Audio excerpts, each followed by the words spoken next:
Bonjour à tous au Centre international de tennis du Cap d'Agde et vous l'avez reconnu, Pierre, responsable grand compte de Dunlop. Mon cher Pierre, derrière, vous l'avez vu, il y a des raquettes de paddle, mais pas n'importe lesquelles. Cette fois-ci, on attaque, on va dire, le début de gamme et milieu de gamme, et c'est de ça dont on va vous parler aujourd'hui. Pierre, on va commencer par le début de gamme. On peut peut-être les montrer, ces raquettes, raquettes 2019. C'est quoi les points forts de ce type de raquette? Le premier point fort de ce type de raquette, et c'est en fait un besoin auquel on répond aujourd'hui sur le marché, ça va être le prix, tout simplement. Forcément, ce sont des raquettes là qui sont vendues en dessous de 60 €.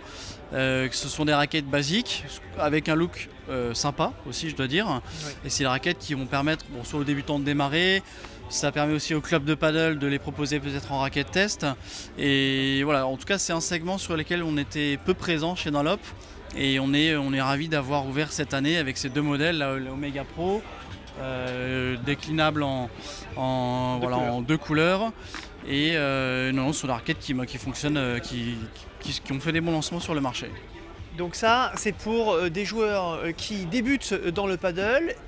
J'ai pu en tester une, parce que je crois qu'elles ont été lancées il y a quelques mois. Oui, c'est quelques tout mois. récent, au mois de janvier avec la nouvelle gamme. Exactement, et vous allez voir, elles sont plutôt intéressantes et j'ai même envie de dire que même pour des joueurs intermédiaires, vous allez voir, elles sont très faciles à jouer et c'est ce qu'on recherche finalement lorsqu'on joue au paddle, parce que plus c'est cher, plus il y a de la technologie, mais plus il faut savoir un petit peu jouer pour bien les manipuler, ces raquettes. Ouais, exactement, et puis c'est bien, encore une fois, c'est bien d'avoir des raquettes haut de gamme, très blindées de technologie, mais il faut toucher, comme dans le tennis, les débutants, il faut toucher les petites bourses, et finalement ces raquettes répondent à ces critères-là, donc on a de la chance en plus d'avoir un look qui plaît, donc c'est pour ça qu'on les expose ici à la Tennis Pro Cup pour donner envie aux joueurs de se mettre au paddle. Voilà aussi. Allez, deuxième point, vous l'avez peut-être vu derrière nous, une raquette, on va dire, plutôt de milieu de gamme, Pierre, tout à fait, qui s'adresse, tu vas nous le dire, je pense plus à des joueurs qui ont un petit peu de bagage technique comme ça quand même. Le point fort, le coût de ces raquettes-là et pourquoi elles ont ce petit truc en plus par rapport aux raquettes dont on vient de parler. Elles ont des technologies, je crois aussi. Voilà, tout à fait. Alors là, on est plus dans des raquettes milieu de gamme.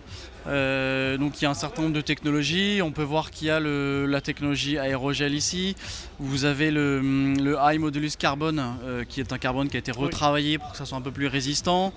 Et après sur le prix, ça reste raisonnable parce qu'on est en dessous Moins de 100 €, je crois. on est en dessous de 80 € même. À 80 €, pardon. Donc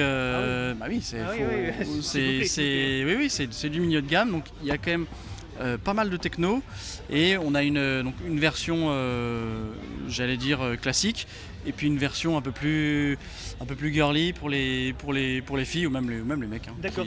Il y a une différence de poids entre ces deux raquettes ou c'est juste une différence de look? Ouh là, je viens de te poser une question piège, là je sens ça. Ou peut-être l'avons. Non.